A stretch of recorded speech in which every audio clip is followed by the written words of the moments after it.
무트라벤은 히브리어 두 단어, 무트와 벤에서 유래했습니다.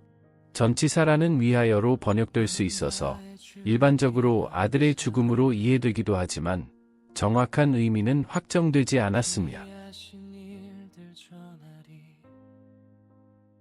무트라벤이라는 제목은 수수께끼 같지만 시편에 풍부한 의미를 더해줍니다.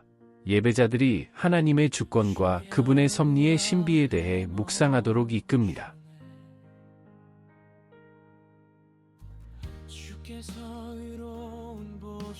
시편은 역사적 사건을 기록한 문서라기보다 역사 속에서 드러난 믿음의 고백을 시로 표현한 노래입니다.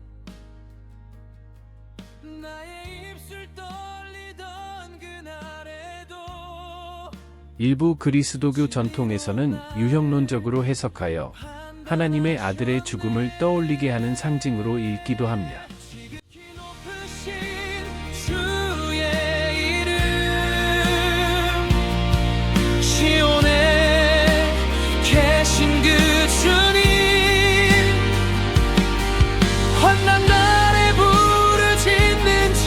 주께서 반드시 들으시네.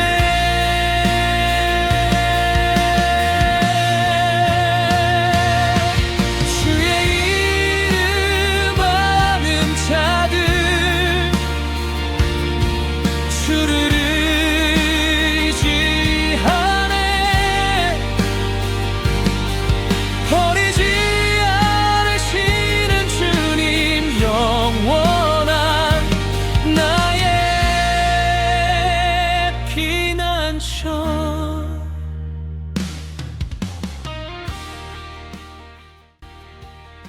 시편 9편은 다윗의 시로 1절에서 10절까지는 감사, 11절에서 14절까지는 찬양, 15절에서 20절까지는 하나님의 의로우신 심판에 대한 신뢰로 구조화됩니다.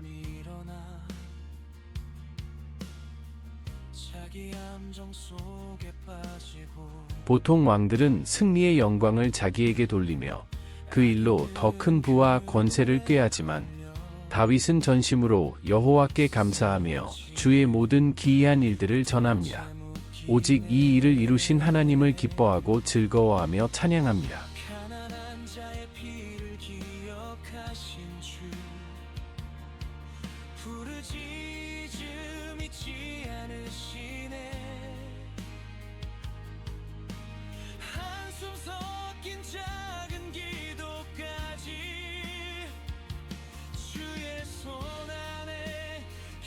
다윗은 백성들에게도 영광을 자신에게 돌리지 말고 위에 계신 하나님께 돌리라고 말합니다.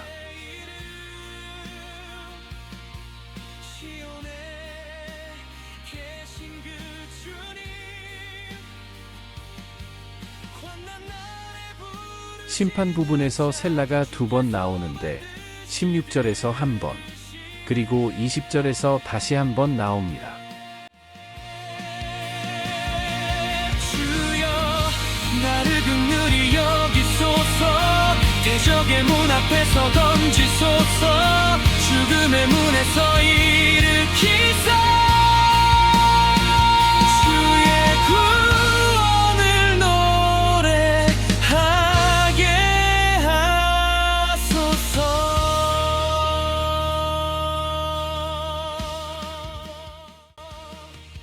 16절에 나오는 히가이오는 깊은 묵상이나 낮은 음악적 간주를 의미하는 말로 셀라와 함께 사용될 때 멈추어 생각하게 하는 역할을 합니다.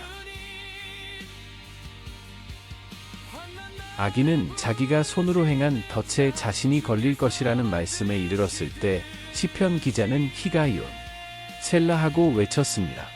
네호나 이 놀라운 진리를 묵상하라고 말하는 것 같습니다.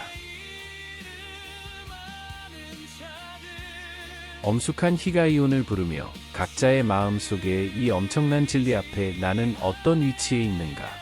심판 부분에서 생각을 멈추고 묵상하도록 시편 9편의 무트라벤은 우리를 이끕니다.